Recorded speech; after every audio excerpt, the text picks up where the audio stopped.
Mm, good morning. Coffee on? What? Oh, when did you wake up? Oh, just a few minutes ago. What you got there? Nothing. Just a story I'm working on. Ooh, is this the Layla Miller Detective Agency thing?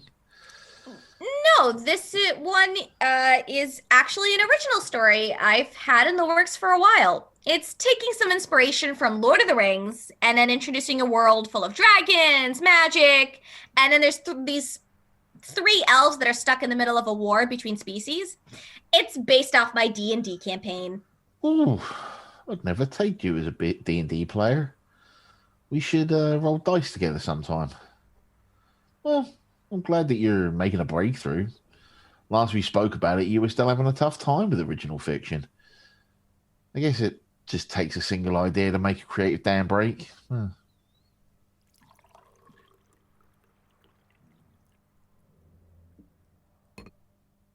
So, Mike tells me you made him cookies. Oh, Mike, the easiest way to get something you want from him is through his stomach. Huh? Buttering up the boss man, eh? Trying to talk my way into getting to review certain episodes. Cool, cool, cool, cool, cool, cool. Spoken to Brian recently? Define recently. Since about 6 p.m. last night. No. Why? Just a warning. He watched Back to the Future, and now he won't shut up about something he's calling the omni-threaded multi-dimensional theory. Hmm. Did you know that apparently, according to Brian, there are an infinite number of different dimensions? How interesting. Nah. Well, he talked my ear off about it for a good 3 hours last night, so do not let him corner you. All right? Anyway, I'm going to go and prepare before we go to record today's episode. I'll see you in a few.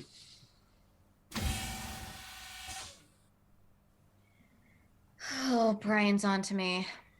I need to come up with a plan. Quickly.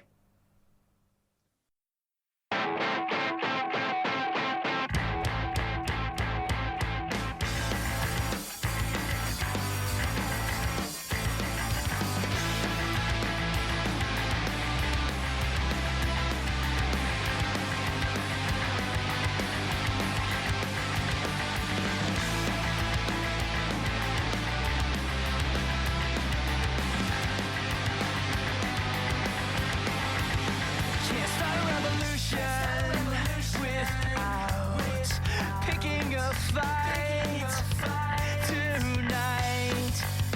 We're not a substitution. I'm drawing the line this time. Do you believe me now? No one between. And ladies and gentlemen, boys and girls, welcome to another edition of Voices from the Grid. I am the White Ranger, Michael, joined by the Blue Ranger, Brian, Hey, everybody, what's going on? the Red Ranger, Sasha, The fabulous, the snarky, the ever amazing. and Mr. Black Ranger, Mr. Ben Taylor. It's me, your boy, the man who can vanish a shopping marker. Where did it go? I am so impressed. My God. Sasha, any Gone. thoughts on that? It's gone. Nope. So today we're doing The Wedding, 3-parter. Just before we hop into this, opening thoughts from everybody before we go into this For what? for The Wedding. Before I hop into this and go talking for like maybe 5 minutes straight. Oh, now you give us the opportunity to speak our minds before the in your mind segment. I think we're gonna get. Can we beat it with a stick? I think we're gonna get differing opinions on this one. Probably. All Yeah, be interesting to see. All right. So with that, ladies and gentlemen, boys and girls, the wedding, aka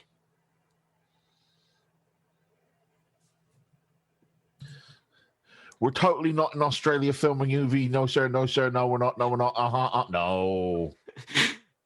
and with that, it's everyone's favorite segment in my mind, the quick run through of the weddings. At Angel Grove High School, Mr. Kaplan makes an announcement, and the Rangers are going to be off to Australia for a teen exchange program. Zed is going to take a nap to recharge his evil energies, and meanwhile, Rita's back and she's plotting. Sightseeing montage in Australia with the Rangers in Bulk and Skull, and Zed goes Betty vibe, and Rita has landed and is sneaking about. And Finster's back, the best henchman of them all. And he helps Rita grow back to normal, and then Rita wants a love potion for Zed.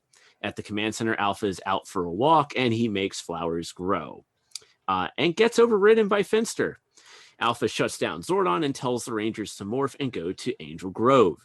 Despite hesitation, they morph and teleport to a creepy house/theater. Finster makes Rita look younger and gives her the love potion. Rita gives Zed the love potion while he sleeps, and Finster making monsters again. At the theater, the Rangers encounter the monsters, and it's past monsters. The Rangers can't summon their weapons or teleport out. Which then brings us to part 2, which we begin at the theater without their weapons. The Rangers still attack the monsters, and the monsters spill the beans, and the Rangers learn that Zed and Rita are getting married. Zed wakes up and proposes to Rita. Goldar is the worst man. At the theater, the Rangers are looking for an alternative exit. Goldar plotting against Rita, and the Rangers find a way out of the theater. Zed makes 2 of the monsters grow, and it's Thunder Megazord time, along with the White Tiger Zord.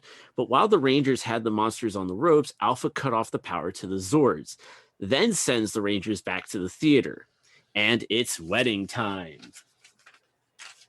Which brings us to part 3. At the command center, corrupted Alpha is gleeful about what he's done.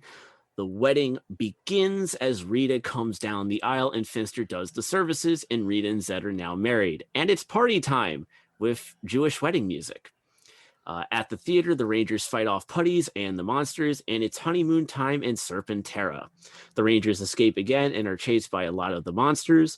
At the command center, Billy fixes Alpha and gets Zordon back. The Rangers get back to action in its sword time and just epic monster destruction. And then back in Australia, the Rangers get back to it. And that It being whatever they're supposed to do in Australia. shopping by all told. Yeah. So with that is the wedding, aka Wait, what? It's like they have that whole bit where they're like shopping, is what they're doing, and then like they're given 2 hours to shop, but that 2 hours is not elapsed by the end of the 3-parter. See, that's what you noticed. My thing was that they're like, oh, we don't have a lot of time. We're on a tight schedule. Here's 2 hours to shop. Right. Yes, but this is Kimberly, so she's going to schedule time to shop.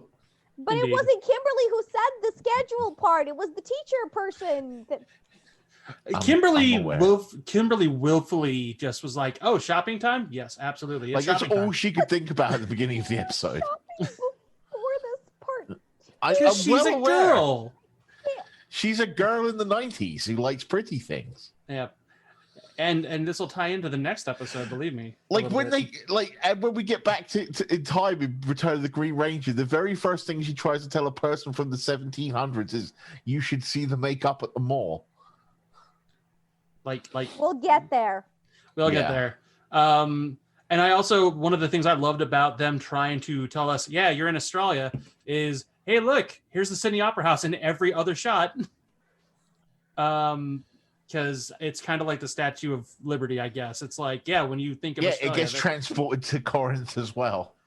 It's iconic. Here's the my part was like, oh, they're going to Australia. And then the entire time we don't see a single chaperone or teacher until that 2-hour shopping time marker. I'm like, like they're having like a business brunch at the very beginning. I'm like, these are high Right. schoolers. I don't forget, I used to work with high schoolers as a tour guide in DC. So like, These are high schoolers mhm, who are getting flown to Australia on someone else's dime. mhm. Must be Anyway, nice. let's get to Mike's questions. All right, we begin with the first question, which involves Australia. The Rangers, along with Bulk and Skull, are sent to Australia to represent the United States as teen exchange speakers, because I definitely think of Bulk and Skull as speakers for a teen exchange. That's what they're talking about. Yep. Obviously, this was a Diversity. cover-up. Obviously, this was a cover-up due to the Mighty Morphin Power Rangers movie being made at the time in Australia. No, sir. But what dynamic do you feel this brought to the show itself by taking the show out of Angel Grove for a little bit? Except they come back to Angel Grove, so. Other than a distinct lack of interior shots starring the main 6 actors, it didn't really change the dynamic of the show at all. No. And The show is still paced the same. It's still written the same. It's still... It just... There's less interior shots.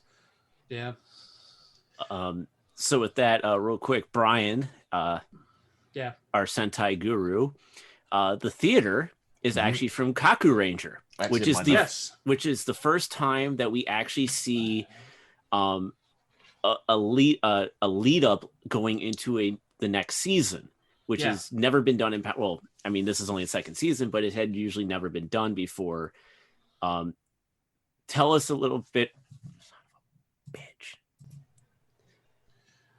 All right. So yeah, this was footage from Kaku Ranger, which I believe was the 18th Super Sentai season, and it is kind of cool that we do get footage from a next season because, like everybody knows at this point, the footage that we're using is Dire Ranger. Now, had you told me that, because the thing is, I haven't gotten to that point in Kaku Ranger yet where we see this mansion. So had you told me that this was actually like stock footage from, I don't know, maybe Die Ranger, possibly, I wouldn't have known, because it's cool that we get Kaku Ranger footage, but it's also just a mansion. But it's still cool to see that. I kind of put a note in my thing here where I was like, this looks like it could have literally just been the set from Big Bad Beetleborgs on the outside. Because it looks like the mansion where, what was it, Liberace Jay Leno lived. I can't remember. What's his name? Furbus? I can't remember. Anyways, not important.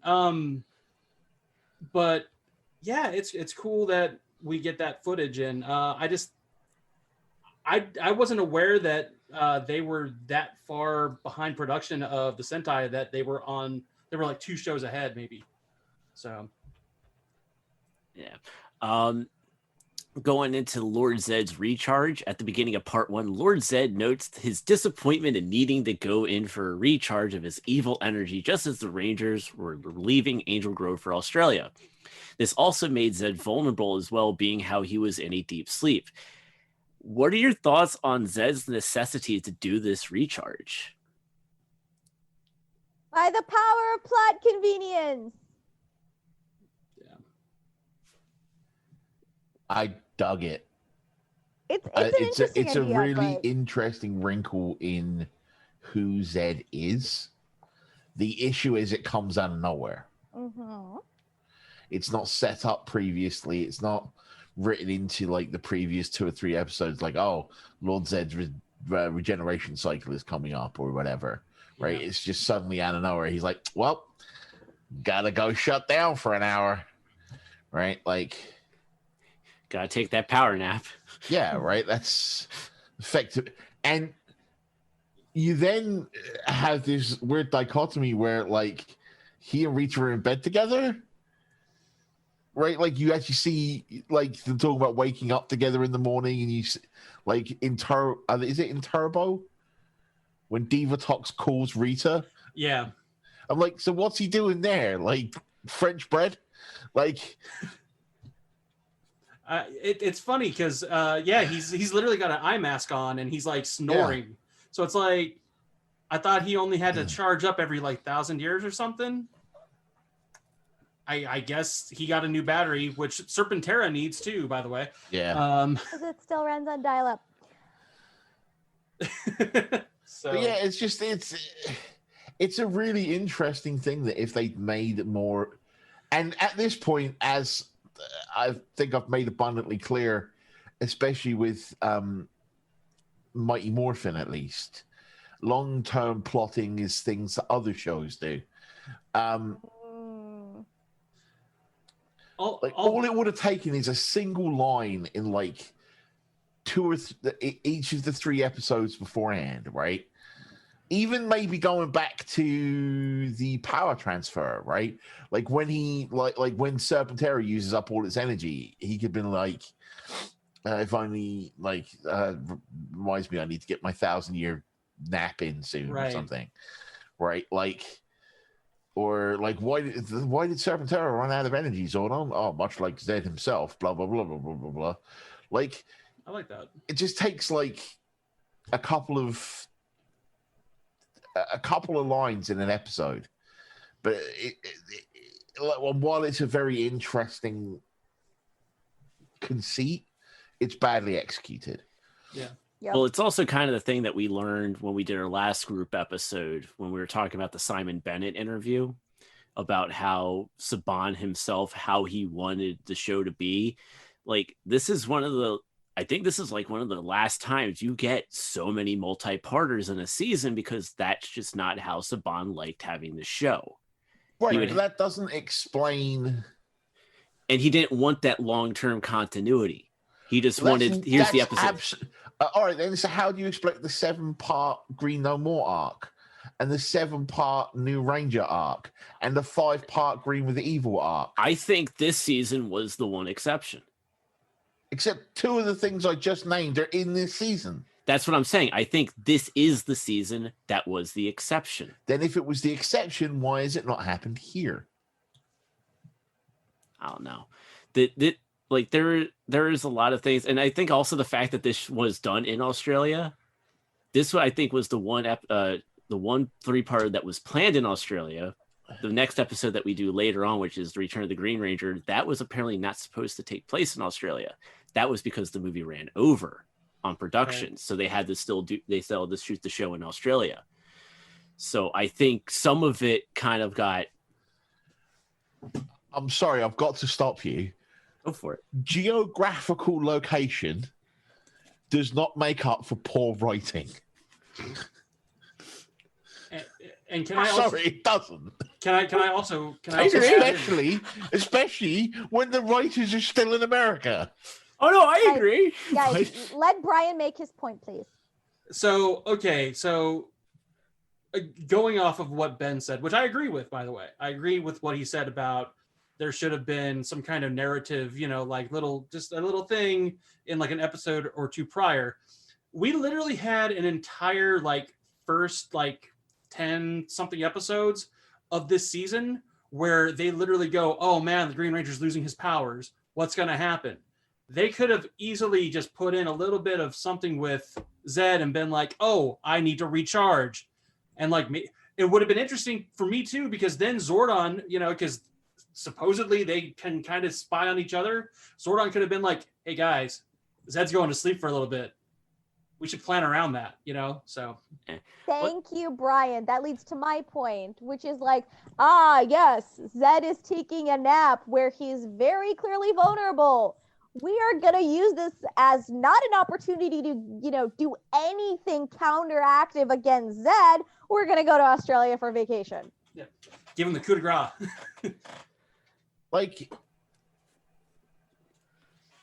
Imagine, if you will, right, that starting with, let's just say, power transfer, right? Over the course of the episodes between the power transfer and the wedding. So that's how many episodes? Oh, crap. I don't even know. It's 1, 2, 3, 4, 5, 6, 7, 8, 9, 10, 11, 12. So 12 episodes. So gradually over those 12 episodes, Zed's monsters are getting weaker and weaker. Right? All the time. And he's saying, why are the Rangers defeating my monsters so easily? And Golden's like, Master, remember, you have to, blah, blah, blah, that kind of thing. And Zed keeps pushing it off until like the last moment, right? Until he's just like, right, fine. Buh. And that way it doesn't come off as like a planned thing, which is when the Rangers could plan around it. Instead, it just so happens to coincide with the fact that they're already leaving, right? Like, yeah. You know what would have been really cool if Zed had found out that, like, you know, his monsters are losing power, so he goes for one really big final push before he has to recharge, and it really just takes everything out of him. So, like, he's got one monster, and he's like, I'm going to put everything into this monster, and then he's literally, like, hanging off of the balcony looking at Earth like, oh, God, that was probably a mistake. And that kind of leads into why he has to take a nap. Or, as a point I have a little bit later that I can bring up now and bring it up when we do other points, is I've always had a question with this episode about every other time we've seen Rita's dumpster, someone else has to open it. Right. How does she get out of the dumpster? Right? What if he puts everything into this one shot, right? And he doesn't know why he's getting weaker, and he calls Rita back to be like, okay, what did you do to me? Right? Like, and that's how you reintroduce Rita, and that's when you do the love story, right? Instead of her randomly appearing out of nowhere after being sent to the far reaches of the galaxy. Yeah, and now apparently being able to steer the dumpster. Right? Where did that come from? Did I miss the joystick? Yeah. I'm suddenly Carla Perez. But one of the things though is that, like, you noted, like, since when can Rita open up her dumpster? They actually alluded to that actually she was able to open up her own dumpster when Bulk and Skull were trying to break into it. No, because you see earlier in the episode, they've succeeded in opening the dumpster and she closes it again. Yeah. Oh yeah, that's right. So, but yeah. So they broke the magical seal for her. Oh no, they broke the seal. And speaking of Rita, what a great segue right there. Rita's return and plan. Rita's back. She's got a plan to marry Lord Zed. With the help of the returning Finster, Rita looks to make Zed her slave by making him fall in love with her and marry her. When you look at Rita's plan, what are your thoughts on this? Sasha's kind of cringing a little Why bit. didn't she just kill him? I know this is a kid show, okay, but You obviously have not heard a lot of stuff that Ben has said about what, like, Rita and others should do to the Rangers. You have access to their house. Right? Murder them in their sleep. No, I said the same thing. I say the same thing a lot in my episodes, but, like, legitimately though, her plan is I'm gonna get myself to look all cute and young again. Yay, because, you know, different actress, obviously. And they did a half decent job at sort of hiding her face and reusing old stock footage. So I'll give them credit for that. Even though you can clearly tell that there's a gradients difference between the shots of Rita hiding her face and hugging Finster to her approaching Finster's workshop as the original actress. Also, Finster's missing his blue band in the original footage. In the Sentai footage, he's got the band on. Yeah, Geo Ranger. Nice catch. So to what I'm saying then is she goes through this elaborate plan to make Zed fall in love with her, which works too well to the point where I think she gets high off the same magic juice, love potion number 9 shtick. Because it seems like it starts off as like a you can, like, yes, have him fall in love with you and then kill him and take over, like, or just kill him in his sleep and save yourself all of this effort, or get rid of him, put him in a body bag and send him to the moon. But something that is interesting, He's already on the moon. Okay, send him to Mars, send him to some other reaches of the universe, and we'll come back and just send him to one of Saturn's moons. Actually, sending him to the other side of the moon would, I think, work better because he'd have a harder time coming back than if she sent him to the other side of the universe, clearly. But Yeah. something else to note is during Zed's nap, he's got this like disc on the top of his head. Yeah. Familiar to anybody else? I've seen that in Spencer's before. It reminded me of the Borg a little bit in Star Trek because they Ooh, have yeah. their regeneration Yeah. chambers, right? We are the Borg. You will be assimilated, resistance is futile. So like it reminded me a little bit of that. So I thought it was actually kind of funny because Zed is sort of human but sort of not. I don't know. Ooh. So and we find out eventually how Zed is sort of human, sort of not. But the idea, like, it's an overly convoluted plan, and it obviously clearly backfires because at some point, I think Zed ends up roofing her after she roofies Zed, and it's all they sort of fall in love with each other anyway. So we know that Rita is Zed's ideal woman, Yeah, this is true. right? No, we do. Like there was Kimberly in Beauty and the Beast, that when he's going to make his own bride, she looks just like Rita, right? We also know that there comes the moment that when they remove the love potion, he's still in love with her, right? Like, and I have in my notes that I would be very surprised if this wasn't where if it was any other TV show, if this is where the writers wanted to be all along. But again, long-term storytelling is something other shows do. It just, I think the whole thing with Rita, because she has all these plans, right? Where she's going to make him fall in love with her, and then she's going to take over, and she's going to like rule the galaxy with him, and blah, blah, blah, blah, blah, blah, blah, blah. And then she does that. But then she doesn't follow through on any of it. So I think it's kind of an excuse. I think she just wants to marry him. Aww. But she doesn't know. Like, it's that it's that kid's mentality of like, if you pull a girl's hair, you like them, right? Like, well, that's what people think, right? Rita's not someone who knows how to express affection, right? Except for everyone except maybe Finster, right? He did hug him. She doesn't know how to express affection and stuff like that. And I think this is just her excuse for just being like, what's the evilest way I can marry someone? Mind control. On a slight side note, but I just realized, how did Rita know it was time for Zed's 1,000-year nap? Did she have a calendar in that dumpster along with steering powers? After 10,000 years, I finally learned to drive stick. I have an evil PDA with all my dates in it. Yeah, she's got a reminder set up on her iPhone. Yep. No, Ah. she has a calendar on the eastern side of the circular dumpster.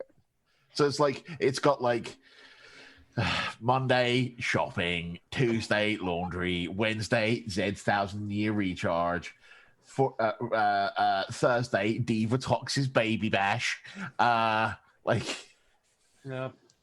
Saturday scrub inside of dumpster.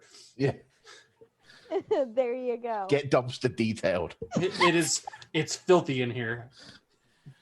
But no, I like that idea, Ben, that Rita, to some extent, actually liked Zed and vice versa. I think there's some basis of it in canon, like you mentioned, and it's not outside the realm of possibility. I think it certainly explains their ultimate ending at the very, very, very end of In Space as well. Yeah. Is some form of affection there, and I have a comment in part about that when we get to the actual wedding of them, but that part of the conversation. But I have a whole section of notes here about them having kids. That's going to come up in Return of the Green Ranger. So, but yeah, I'm just convinced that Rita liked them anyway and just didn't know how to express herself. So she's like, what's the, and maybe to Rita, that is expressing herself. She's like, I am like she's kind of supposed to be one of these embodiments of evil, right? Which I'll get to as a theory when we talk about In Space in like 4 seasons. But like each of the members of the Alliance of Evil represent a different kind of evil, right? And it's just like, Okay, then along those lines, did the love potion even work? Because Finster has a line at some point where he's like, I don't even know what I mixed in there. exactly in Green Ranger, in Return of the Green Ranger, when he mentions to her about having kids, and she's like, "Nah," and he's like, I have new Bat, Sharpie ink, and copious amounts of Colt 45. Coming, my queen. I wonder. And I don't know how. This is kind of I don't even know if it's a theory or whatever, but just an observation. But I wonder. I don't know how much the love potion did, but something I wanted to bring up is, Rita gets a makeover, and one of the first things Zed says when he wakes up is like, how have I never seen your beauty before? Like he mentions her beauty, and I feel like maybe that's what it was. It wasn't the love potion. It was Zed literally going like, whoa, you're hot. Like, I don't know. Because they did kind of get married quickly, so maybe the love potion worked enough to sort of like lower Zed's inhibitions a little bit. I think what it was is what was there was love in potentia. It's like a big ball at the top of the hill, right? Something's got to start the ball rolling down the hill. Yeah.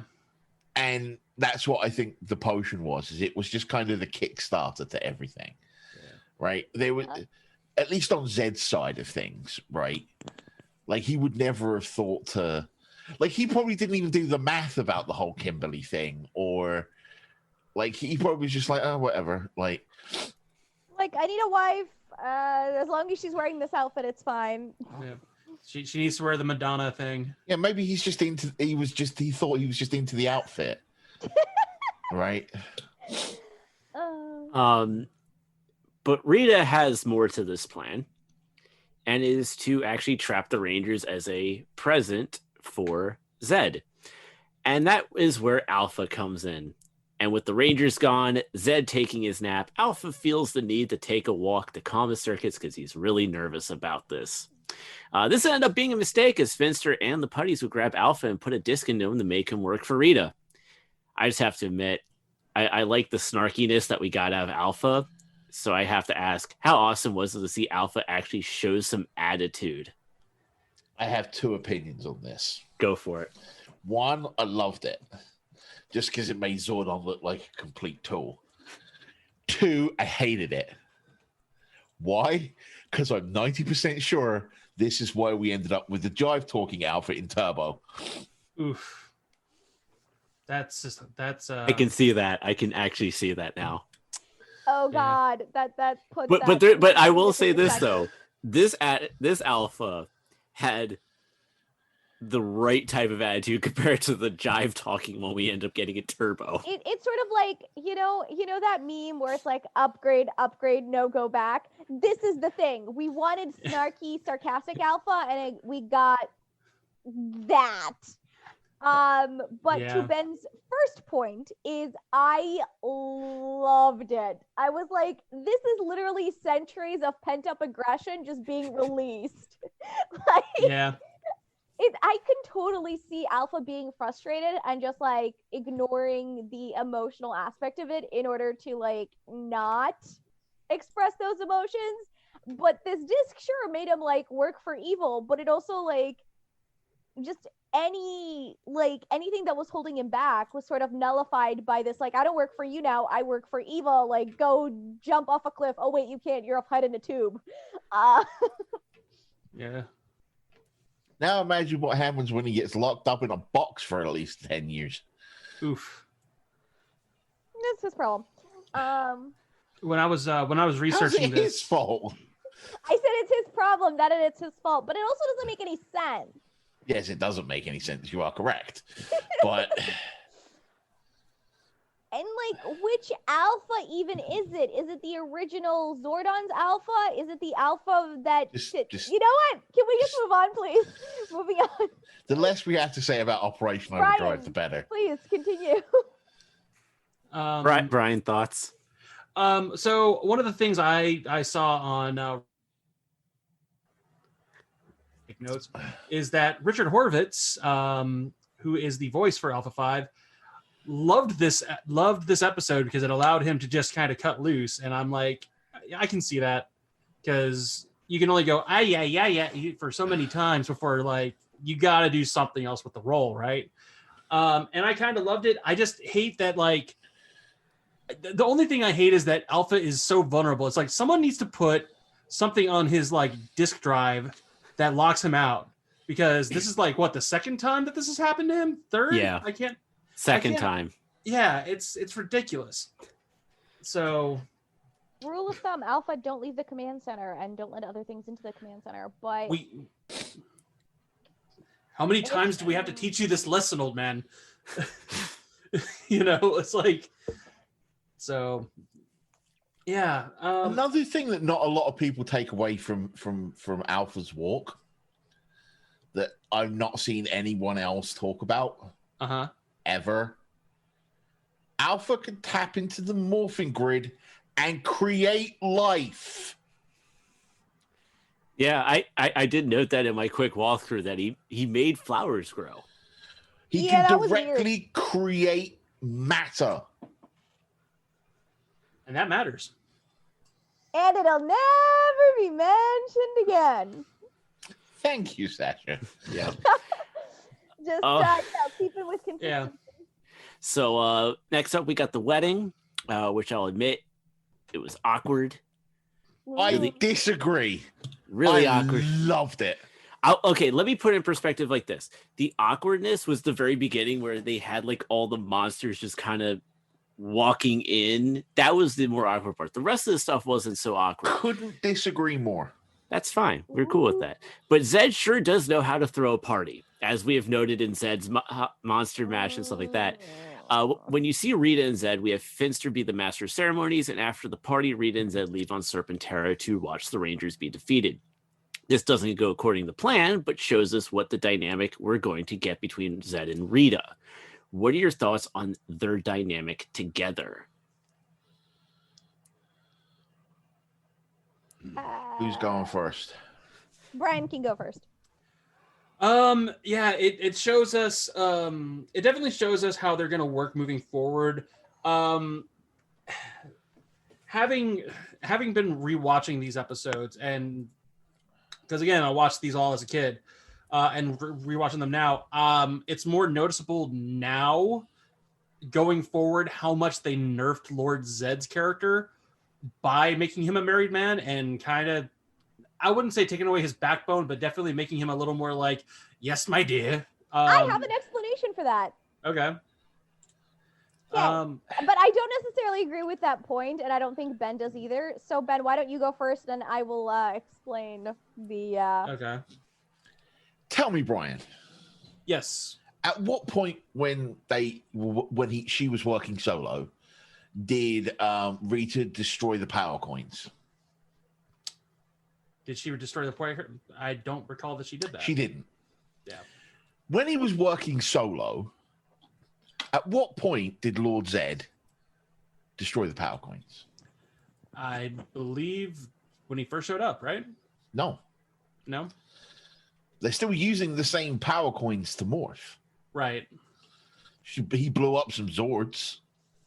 And even then, he didn't even blow them up. He just damaged them enough that they needed an upgrade. Right. Zed and Rita's biggest successes come when they work together.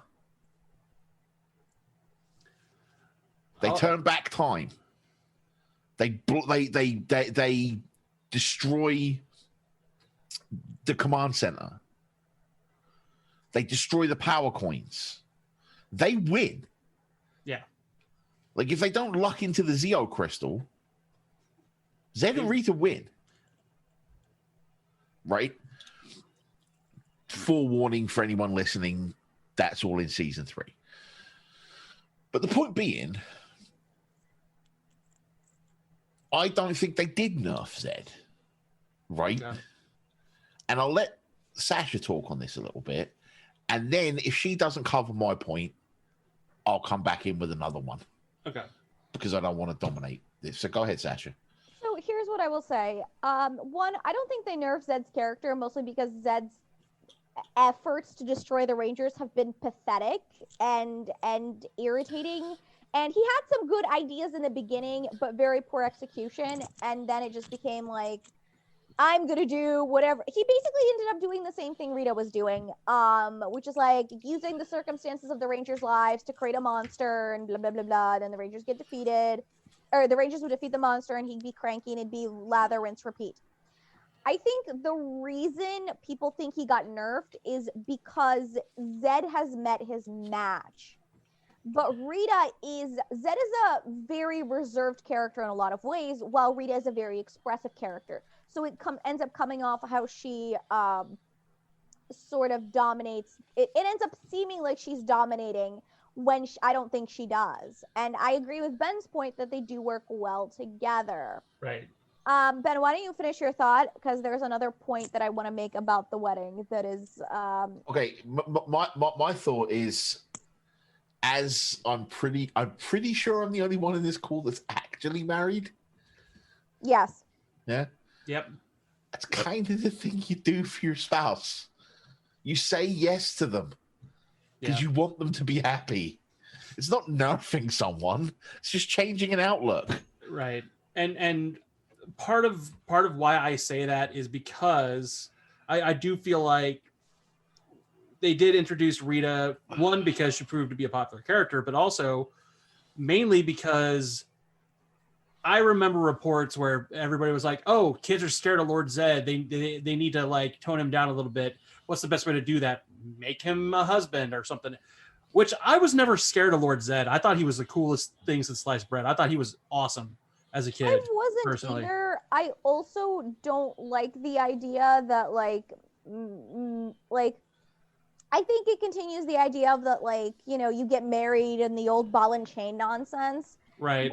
That like, oh, because a person gets married, they are fundamentally transformed as a person in general, which is not like, yeah, you make changes in your life and everything, but you as a person do not change. You're just in a new circumstance and hopefully for the better. I just have one question about all of this, particularly the wedding. Why is Hava Nagila playing at their wedding? No, y'all. Okay, it plays for like for over a minute. Oh yeah.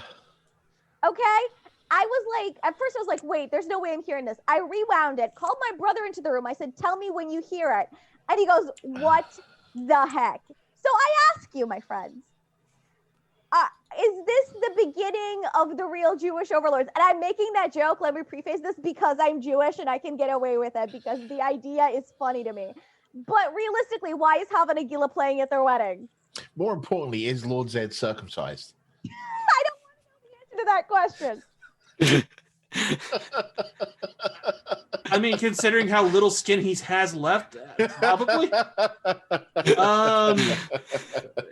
Good Lord.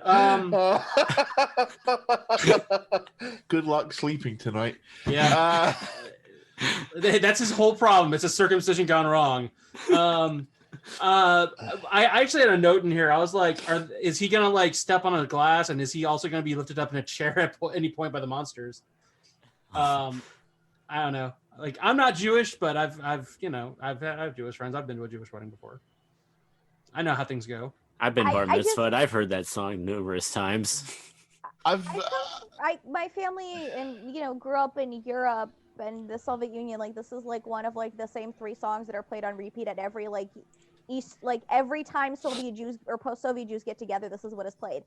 But I just like these are like to me that just plays on the silliness of this whole thing, and that makes Rita and Zed even less intimidating than I already thought they were. Especially because later on they end up bickering like an old Jewish couple. It's sort of like, so how long have you two been married? Oh, we've been married for centuries. In all that time, did you ever think about getting divorced? Homicide, yes, but divorce, never. Like, It's like, just it's hilarious to me that the honeymoon's over at the end of the episode. It's like, wow, that didn't take long at all. for Jewish husbands, there is no end. There is no end. There is no honeymoon. There is only suffering. No, I'm just kidding. Oh my god. Just kidding. I I can- literally like this is why they should not have put this song in here, because they did this to themselves and they're opening me up to all sorts of humor. Yeah. I think it's great that it's there, personally. It's hilarious. I just don't get why. Like, I'm gonna be really honest with you. I like the whole wedding sequence, from the slight little rewording of things, right? Like, there's a bit where like Squat's like, "I'm gonna be the monster, the flower monster," and Babu's like, "I'm gonna be the monkey of dishonor," or whatever, right? Like, Yeah. from the little rewordings of things to the moment where Zed calls in the monsters and talks about them as like, for today we're going to be a family. All the way through, I genuinely enjoyed it, right? Which is more than I can say for most of season 2. Like, I'll go out on a limb and say these might be the 3 best episodes in seasons 1 and 2 put together. Yeah. Right? Oh wow. Like, just because they're very well paced.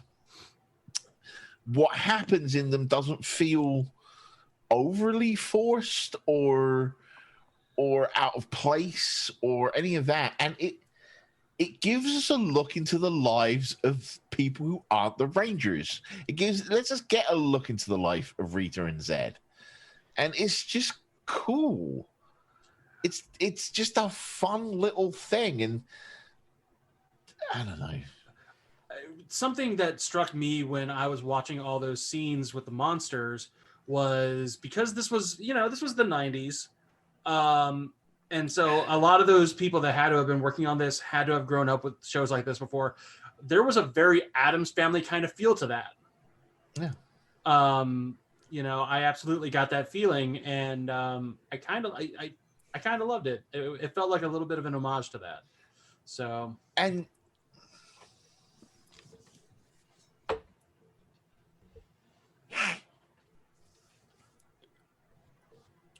I have to go back to Zed calling in all the monsters, right? The bit that Mike said was really awkward. And Mike,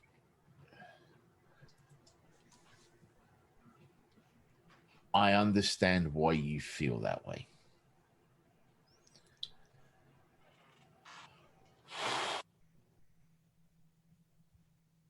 But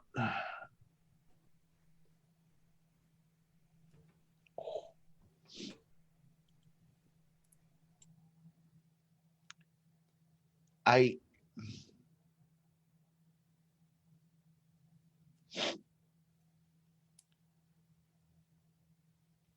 I apologize to the audience. I'm trying to find.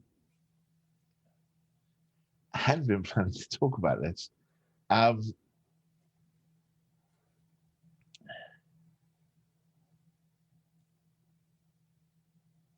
As someone who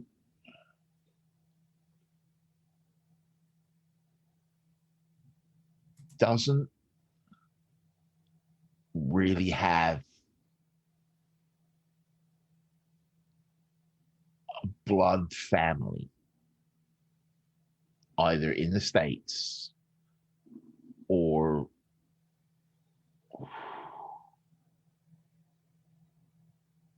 by choice.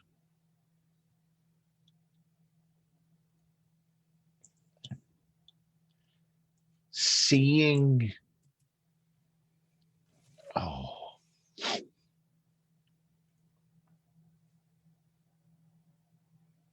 seeing that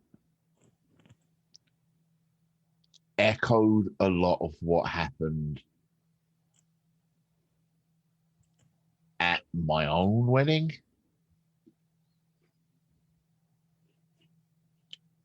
And it was the moment I realized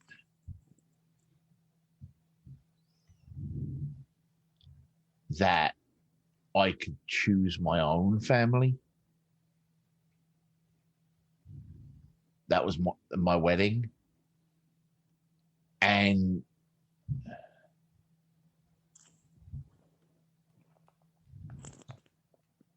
that was a huge milestone for me in my life.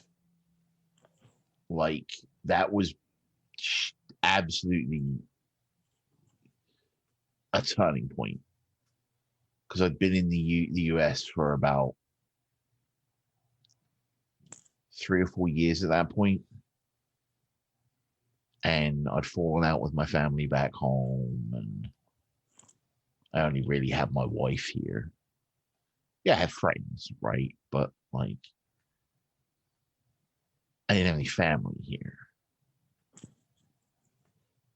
And that, to me, this is way more poignant than I expected to get on this episode. That,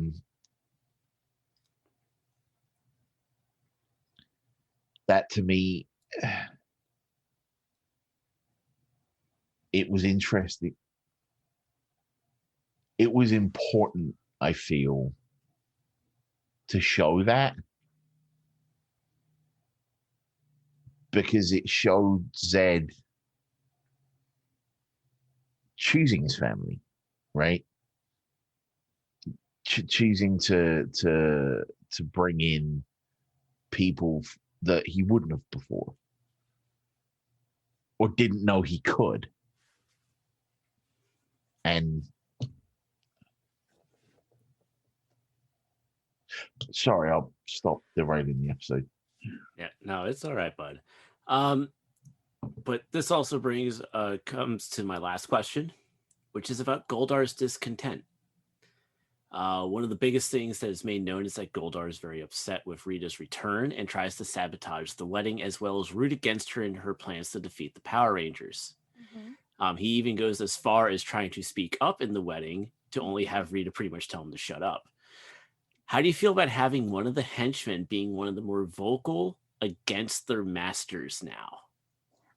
I mean, Goldar really blatantly and unapologetically was perfectly fine to stand on Zed's side as opposed to, and basically put Rita back in the dumpster.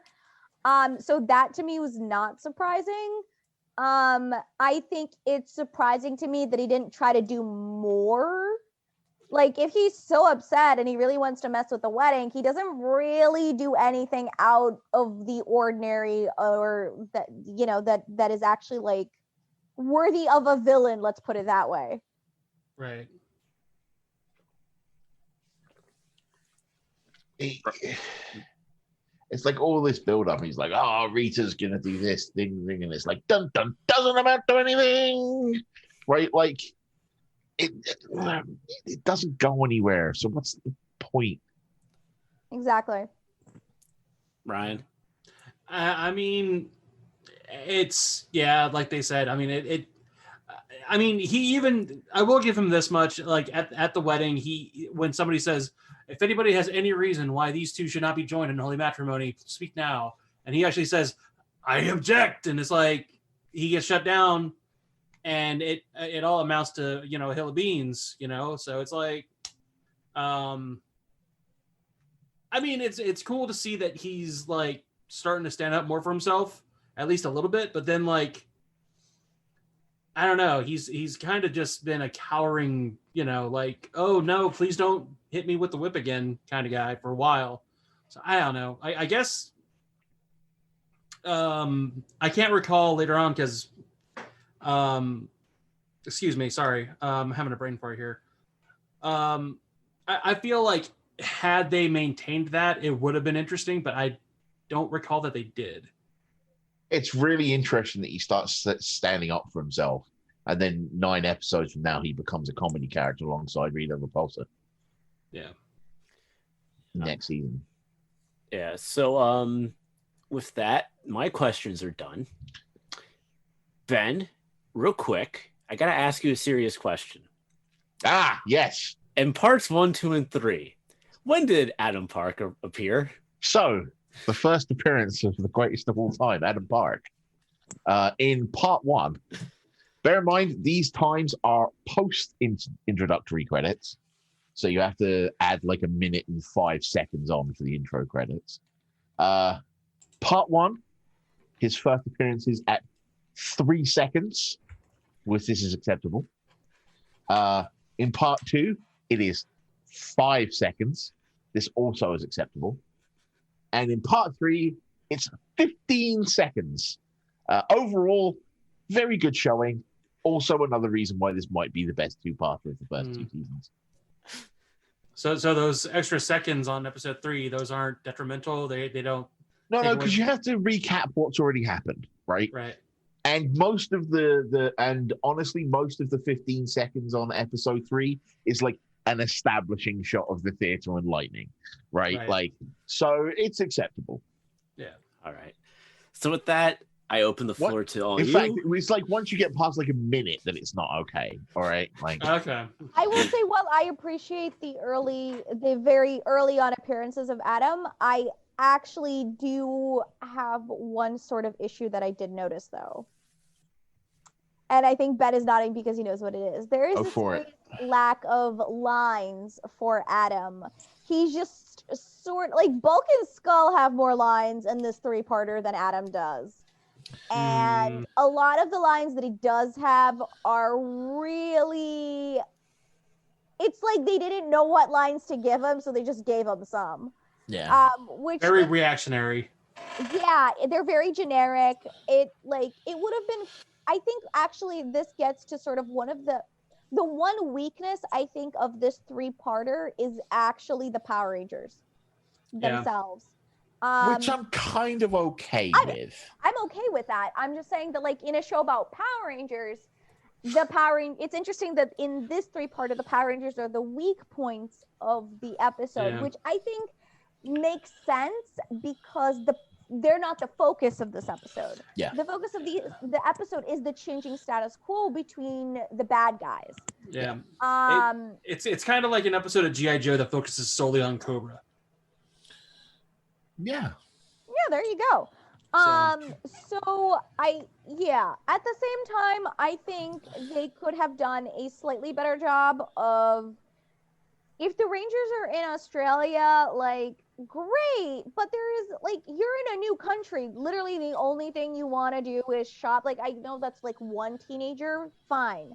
But the fact that everybody's sort of like, yeah, let's go shopping is like, come on. I would have been so much more interesting if, like, they had followed suit with, like, Survivor and been like, Power Rangers, the Australian Outback. It's like, what could happen out there? It's like Bulk and Skull had a much more interesting adventure in Australia than the Rangers did.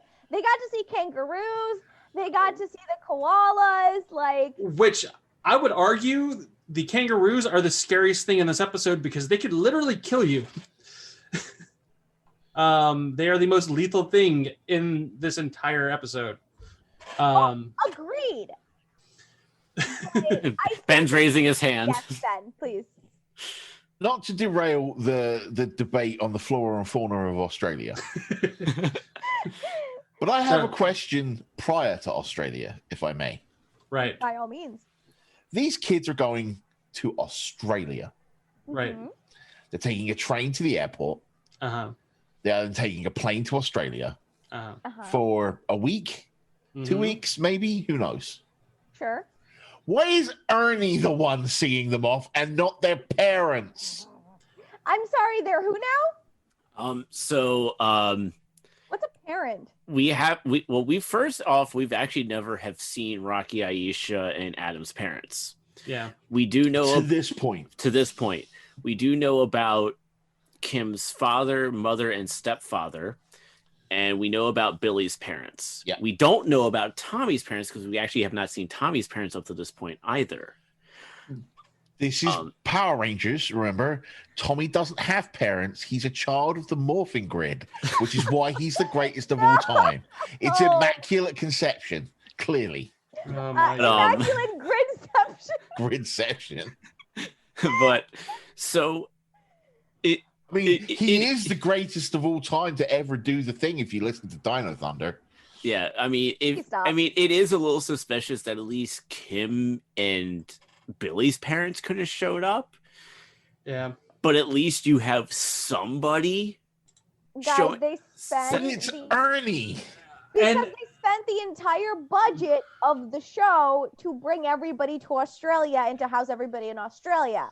So there was no money for a bunch of generic extras with lines. So it was Ernie. They'd write the scene differently. Yeah. Just So- start with them on the train. Or on the plane. Yeah. Like what my note is on this scene is as follows. I said, and Ernie sees off the Rangers as they go to the airport. That's nice of Ernie. Come to think of it, I'm not certain I've ever seen him outside of the juice bar, but why entered maybe this scene was shot in, the Los Angeles area. Nope. Actually, This that was scene, shot in Australia. it was shot in Australia, which means that they shipped over Ernie's actor, and then they never used him. Is he not in the movie? He's not in the Why? movie. He's not in the movie. So he was brought over for this scene. I'm like, wow. That I must mean, be. I'd like to go to Australia, do like 30 seconds of work, and just like hang out. Hey, I've got 2 weeks in Australia. I don't have to do anything, and it's all on their dime. All right, cool. Well, yet again, we See ya. don't know.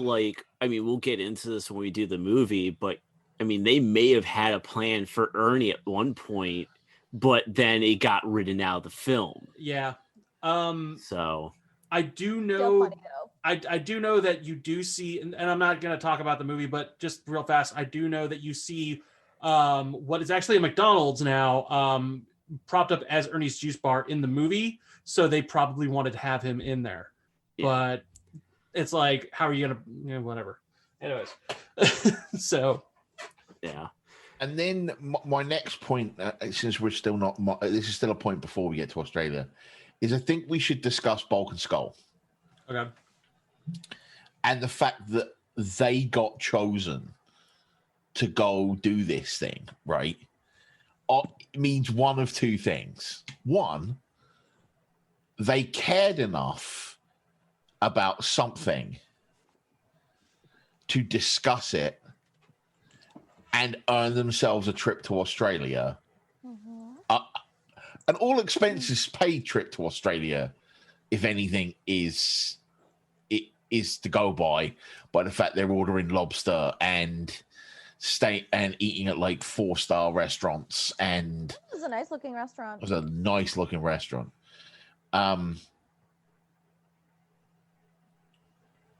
Or the way that Principal Kaplan phrases it is Angel Grove High has been selected to go to Australia. So either that or they took the entire school. Ow. Hold on. What in the scene where everybody's the stupid 2-hour shopping spree, there are other students Yeah. in the group. Yeah. So it's possible that like maybe it wasn't the whole school.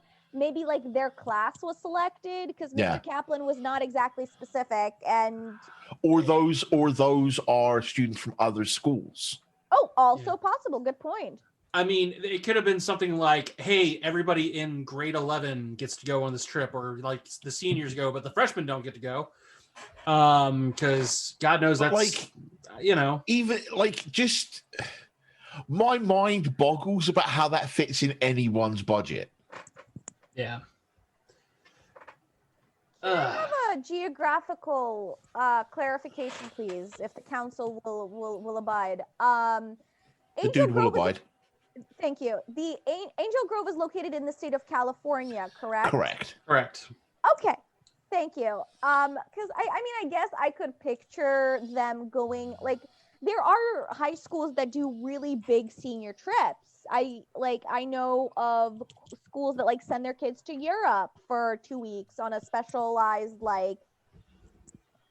educational trip that's focused on, going to Poland or some other country, but usually there's a very specific reason for it. That Yeah. it's like tied to a course, or it's tied to like going to DC for civics or something like that. Right. The Australia and the Youth Summit just sounds like another peace conference. Yeah. That's what it is, right? Like, let's This be is honest. what the peace conference should have been. Hey, Yeah. we need an excuse to get these kids out of California. Okay, cool. Like, I imagine. How about, and this is just me spitballing, right? You take the 6 hardest working teens on the planet and you give them a vacation. Okay, but Bulk and Skull still have to be worked in there.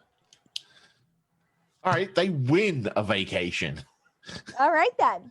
Bulk and Skull win. The Rangers get a vacation. I like that. Damn. Or you don't have to work Bulk and Skull in there, right? You just use some old stock footage, right? And you have Alpha still teleport them to the Outback.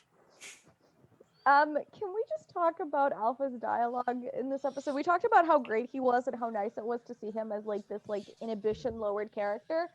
But there were some lines that he said that were just hysterical that I just I couldn't. It was like Such as I have written here, this is the new Alpha, big boy. yeah. Oh, he called the Power Rangers Power Punks. That was one of Alpha's lines too. Like, Alpha had the catchiest dialogue in the entire episode. I don't know if I have anything else here. I unfortunately do not, but there were a couple of other zingers in Zordon's direction that were on point. I like the fact that just at one point he just turned off the speaker so Zordon couldn't talk. Yep, and he's got like Snapchat filters on him and everything. Yeah, I definitely have the note that Zordon with a flat top is a good look. Oh god, it was just so funny. And Zordon is like, Alpha, you I know you're still in there, and Alpha's just like, I'm gonna turn you off because you're annoying. Which I'm like, Alpha, let's be real. You've been wanting to do this since episode 1. If not before. So, also, small Bulk and Skull moment. There's a montage of them all when they first get to Australia, and like Bulk and Skull have this small stuffed kangaroo, and there's this moment where Bulk cuddles the kangaroo and looks at it like he would kill anyone that went near it, like he would die for this stuffed kangaroo, and I love it. It's just going to show the change in their characters, really. You know what I mean? Like, oh, Zed's taking a nap, right? And everyone's like, oh, now we go to Australia. Like, couple of things. One, why can't Goldar just attack while Zed's taking a nap? Thank you. I have a note about that too. You have a bunch of putties ready to go. Just. And it's not like you need Zed to make a monster. Finster's literally sitting there bored out of his skull. Yep. Like.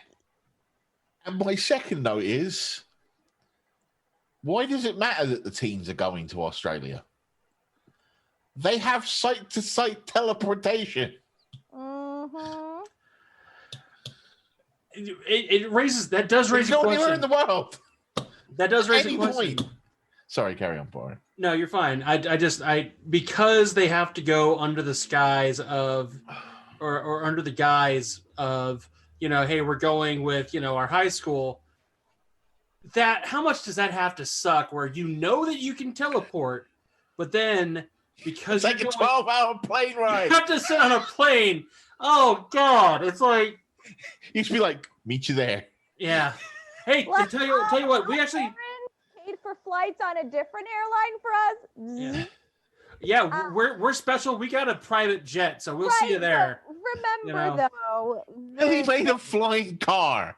We're just gonna take that. The flying car. Oh my, yeah. Okay, but like, at what speed does the flying car? What's the maximum speed of the flying car? It has Zord technology in it. But does it have a bathroom? No, but what you say is you say you're gonna take the flying car, but you teleport there. You just go out the window. Okay, so one issue with the teleportation, out the window. yeah, is the fact that Zordon tells them not to use their like. There's this implication that they shouldn't use like Zordon and Alpha and like the command center and their powers for personal gain in any way. It says that, like, if you're looking for the Rangers, unless you feel like there's real trouble, you shouldn't like call the command center looking for them. Either that, or I'm just projecting something from something else. That was from Dino Thunder, where like Kira's trying to tell everyone about her record deal, and Tommy's like, "You should only use the communicators if there's actual trouble." Oh, that's right. Tommy did say that. All right. So, but there is this implication still, I feel like, in Mighty Morphin that like you shouldn't these powers are a gift and you shouldn't just use them willy-nilly. And we see that the Rangers do stick with that. My point at least was more, why does it matter that they're in Australia if Zed attacks Angel Grove? Because they can be teleported back in an instant. Yes. Then we span out into a weird thing. So I brought you all back. So let's see here about the wedding. I love the fact that the Rangers find out about the wedding and their reaction is basically just like, well, that's weird. Yeah, and Zordon just is kind of like, oh, anyways. Yeah, right? Like, the two biggest threats that you have faced are literally joining hands in matrimony, and you have zero reaction of like, this could be really bad for us. Maybe we should do something. Nope. On the bad side of things, that's for certain. Right, but also like Alpha tells them and starts acting really suspiciously. So instead of like, maybe we should check to make sure everything's okay in the command center, they're just like, we'll trust Alpha, no big deal, even though they're all very suspicious. It's like MBD. It's all good. It just happened a couple of times this season where like people start acting weird, and in any other season of Power Rangers, they'd be like, "Oh, it's a spell," or "They're acting weird," and then it's just like, whatever. Also, while we're on the subject of Alpha, taking out a disc does not remove the virus that it put in there. That's not how computer science works. This is how Ranger science works. 1990 society as a whole had a very different idea of how technology worked than we do now. That's true. It's and even back then, because like, what was it, when I was in first grade, second grade, I mean, I learned how to type on a Macintosh, for God's sake, but like we all did. But actually no, I self-taught myself, so. Oh, nice. I mean, keep in mind, Brian, that one of the biggest plot devices for a lot of things back in the 90s was a floppy disk. Yes, the good old 3.5. Yep. The 3.5 floppy disks that weren't actually floppy. Yeah, they had, yeah. So, I mean, why does Alpha bother with Bulk and Skull? Like, is he just like bored being evil in the command center and cranky because he didn't get invited to the wedding? Like, being a douche. But he finds them, and I'm like, wow, this is more attention than you've ever given to Bulk and Skull, and will ever give again. I did appreciate the Tweedledee and Tweedledum and Tweedledummer. Yeah. So actually, it's funny you bring that up because so we were talking about Sasha. I think it was the last episode Sasha and I did that we recorded, and there's a hyena monster, and it came out. The episode came out around the time of Lion King. Yeah. And ironically, now you're going to read the fact off of Ranger Wiki that this came out. Actually, I don't have Ranger Wiki in front of me. Dumb and Dumber. But Dumb and Dumber, that was actually a reference to the movie Dumb and Dumber. So I doubt it, but okay. None You- of the kids watching the show should have been watching Dumb and Dumber. I did. Tweedledum and Tweedledummer is an expression that that existed for longer than Dumb and Dumber. It just so happened to coincide. Yeah, what I think. it was the coinciding. I mean, normally they would have gone with the Tweedledee, Tweedledum thing. Yeah, but they went with Dumb and Dumber. But I'm sorry to say this, but it was super weird to see Rita's lips matching her dialogue.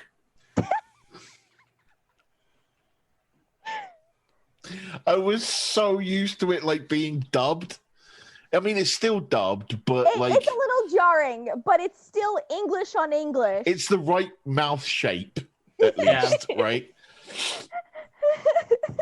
I definitely remember seeing in like I think it was in the next episode we're going to talk about where like maybe they felt like that was too weird too because like it looks like the lips don't match necessarily in that one just a little bit, but yeah, it was weird. It was really weird. Also, just since we're going to talk about Rita, when Rita and Zed board Serpentera, they're then we see the shot of Serpentera on the outside. Oh God, yeah. With the just married. Can you imagine how big that flag is? It's hilarious. I loved it. I was like, that is exactly what I wanted to see. Oh man. Oh God, it was so funny. Whatever After Effects studio they used to make that, it's like they did not blend in at all. That's what makes it beautiful is the fact that like it was just tacked on there. It's just like dink. It was great. I loved it. I have zero qualms. I liked it. Like it was funny. Easiness I expect from Power Rangers. So we've talked a lot about not the Power Rangers. Can we talk a little bit about the actual like theater and the plot there? Sure.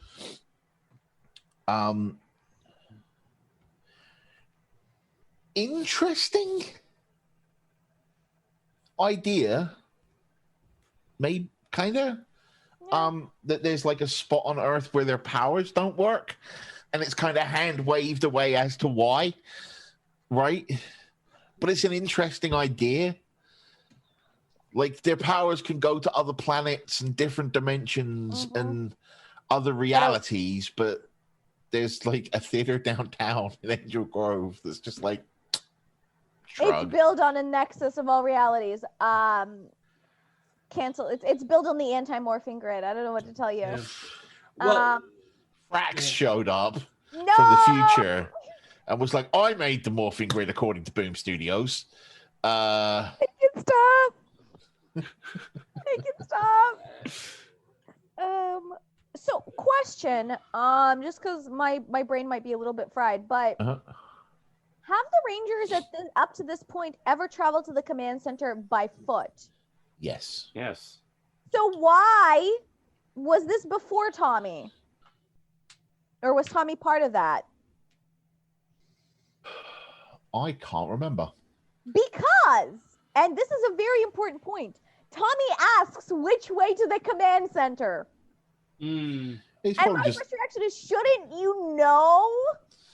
I mean, if you're lost in amongst a bunch of rocks, like, and I'm not talking about Rocky's brain. he just wants to have fun, guys. Come on. I had to sit through that episode. Yeah. Brian. I will never be the same. I actually watched it yesterday just so I could. So sorry. Oh, dear God! I'm sorry. I'm sorry too. There's also this. I do want to give the writing team some props. The cliffhanger to episode 1 is very effective. We're stuck in a place. We don't have any powers. We're surrounded by monsters. What do we do now? Like, it's a very effective cliffhanger, right?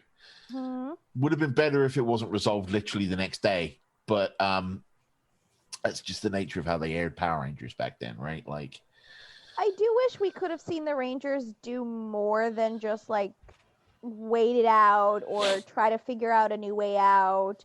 Like, Yeah. it would have been cool if they used, like they do towards the end a little bit, but it would have been cool if they actually used maybe parts of the theater to their advantage somehow. Yeah. or if it was actually a theater. Wait, yeah, that's right. It was just like a generic mansion-looking thing. It looked like a weird like goth Titanic bridge or something. It was like, what? Yeah. Okay. One of my questions too is what? I just got this image of like in a theater, like having spent like a lot of time in theaters, like the Rangers just home aloneing their way through, like dropping sandbags on monsters and dropping monsters the through way. trapdoors and like This is the way. Closing the curtains literally on a monster. Those things weigh a lot. One of the little things I was kind of confused about, but then I just wrote it off as like, it's just the nature of the writing. And also because we need to have the Rangers without actually having the actors, which is why they're morphed all of episode 2. I thought it was weird that like they don't have their powers, they can't call their Zords, they can't call their weapons, and yet they're still in the suits. I think that was by plot device because Alpha told them to morph before you go in. Right. Which is also kind of, but why? Because I think if you're already morphed going in, you have whatever is available to you. Ben's losing his mind. Remember when we were recording the power transfer Yes. and we said, why are Jason, Zach, and Trini still morphed after they transfer powers? Right. Because they It's had almost like the suits themselves don't use or transfer any actual power. Oh. So what you're saying is that Zach just randomly has a Black Ranger outfit just sitting in his closet. No, at what I'm this saying point. is because he was transformed when he transformed his powers, he won't have access to pull the suit to him again, but it's already there. No. Oh god, does that mean they have to like unzip and remove the suit the old-fashioned way instead of just No, like it's powering down? teleportation or something. I don't know. Maybe when they got teleported out of the command center and into They changed back, yeah. They're back in their normal clothes. Sure, we'll go with that. But the bigger point is if they don't have any powers and they can't summon any weapons and they can't summon any Zords, how does Rocky punch the ground and create a localized earthquake? Right. Yeah. That was in my notes too. I was Yeah, very that was concerned by weird. that. Well, not concerned, but I was just like, Unless there was some residual energy in the suit that wasn't somehow nullified because Like, bullshit Rocky, reasons. you not telling me something. yeah. Are you Superman? He wishes. Yeah, right. Super rock.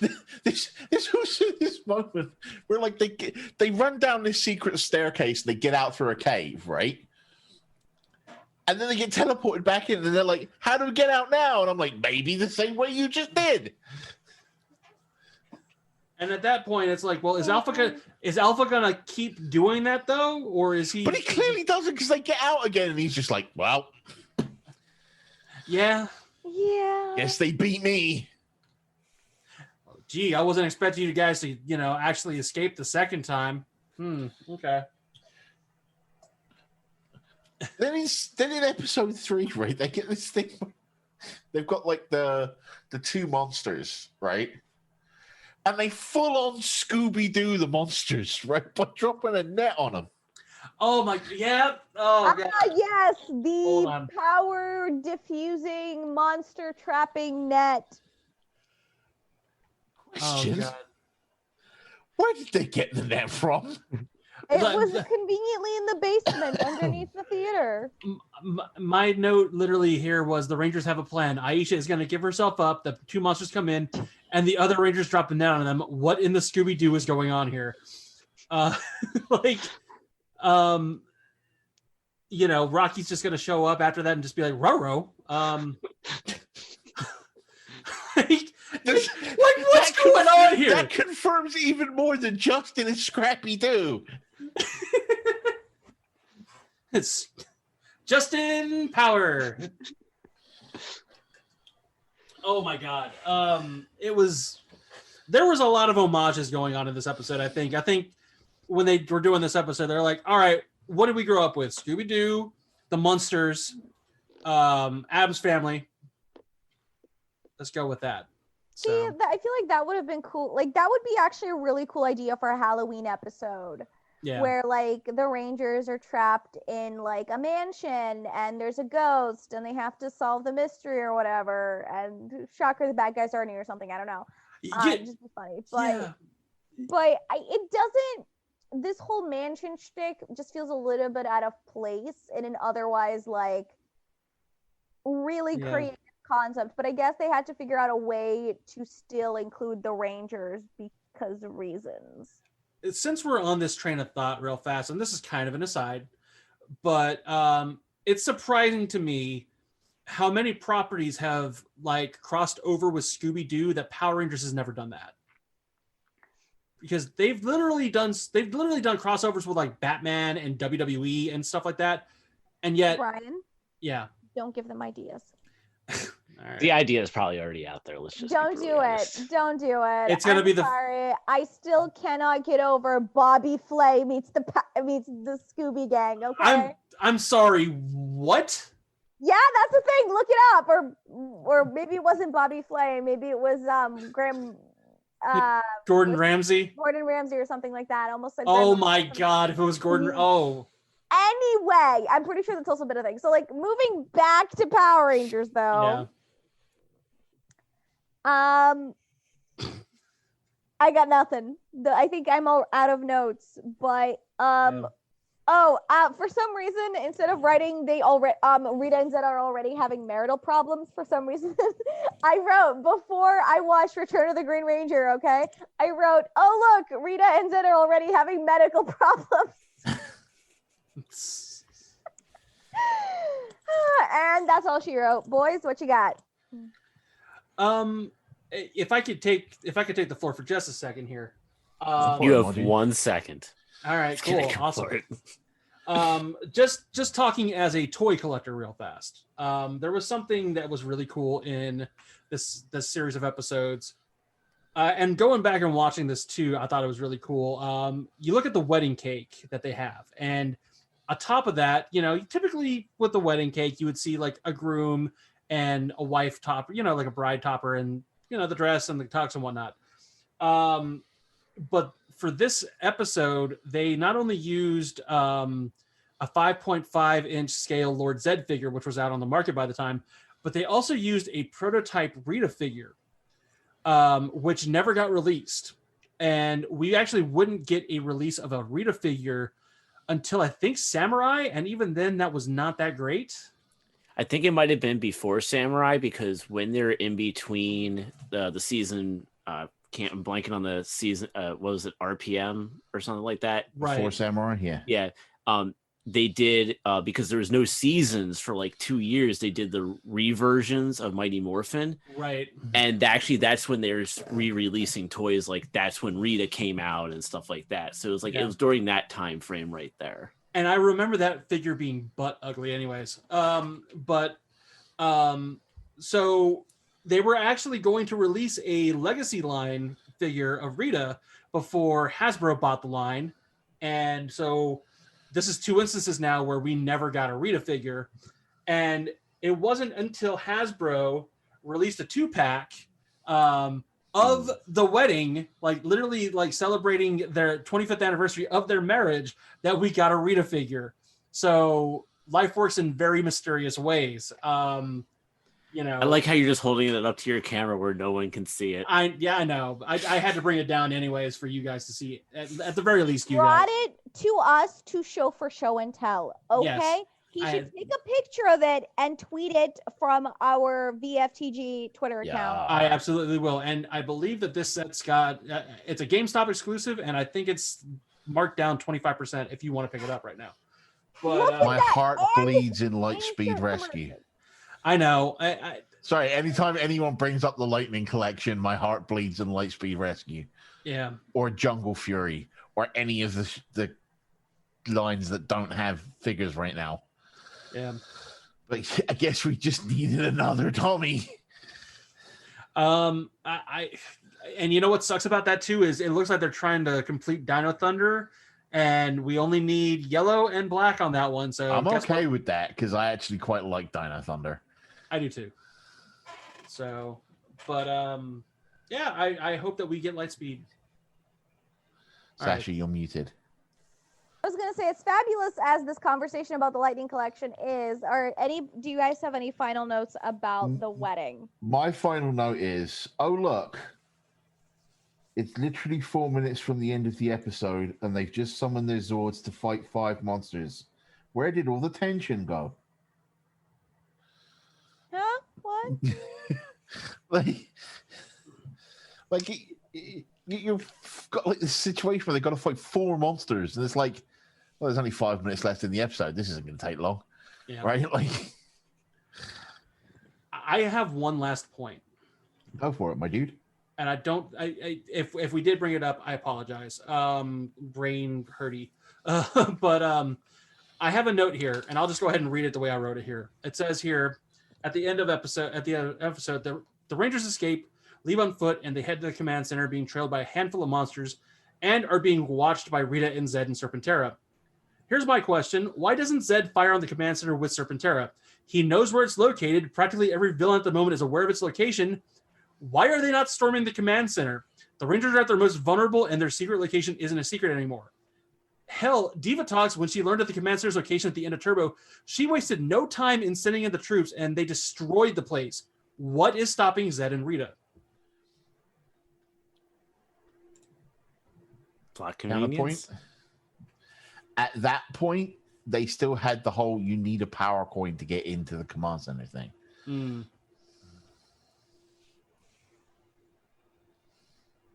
I mean, Oh fair enough. well.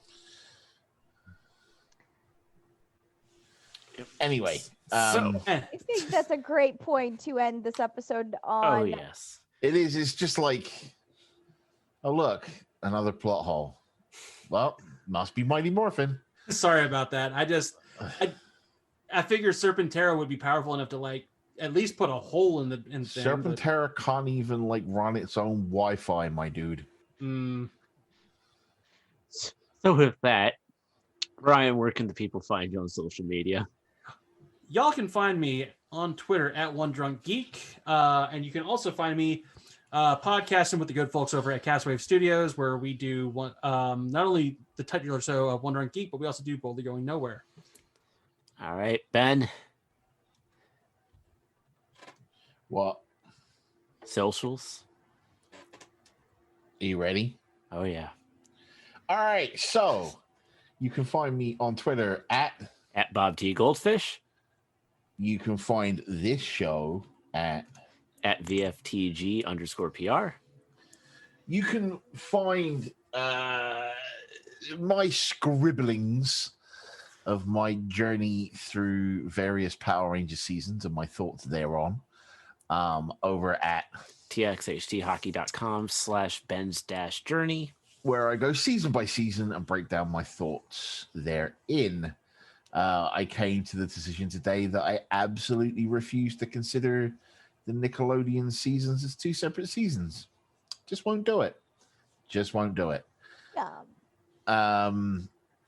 But I think we just, as of the time of recording at least, just released the Ninja Storm column today, which has caused a little bit of a stir in my DMs.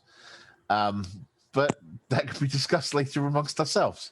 And you can find me doing the video game thing over at twitch.tv/321_TV. That's me. Sasha? And of course, you can find my lovely self on geekgirl101.tumblr.com, where I am still dealing with the end of WandaVision. No spoilers. Good. I'm still dealing with the fallout as of the recording of this episode. You can find me on Geeky Kaplan on Twitter. Kaplan after the greatest superhero in the entire Marvel universe, Billy Me. Kaplan. No. And of course, on geekycaptainwrites.wordpress.com, I just posted my review this past Wednesday. The review of the King in Black tie-in focusing on Wiccan and Hulkling.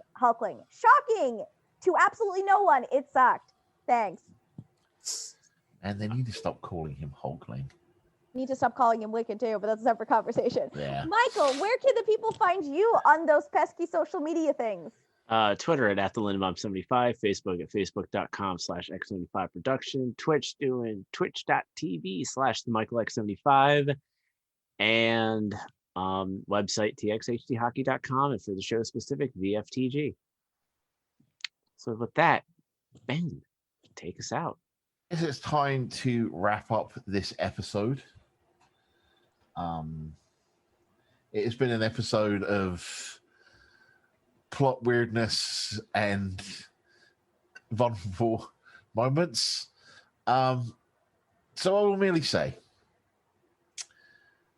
guys, gals, and non-binary pals, in the words of the 16th president of these United States, Abraham Lincoln, be excellent to each other. Party on Janus Pacific Honorifics. And until next time, from all of us here at Voices from the Grid, be sure to grab your power coins and your power morphers. And until our next more phenomenal episode, may the power protect you. Dun, dun, dun! Doesn't do anything.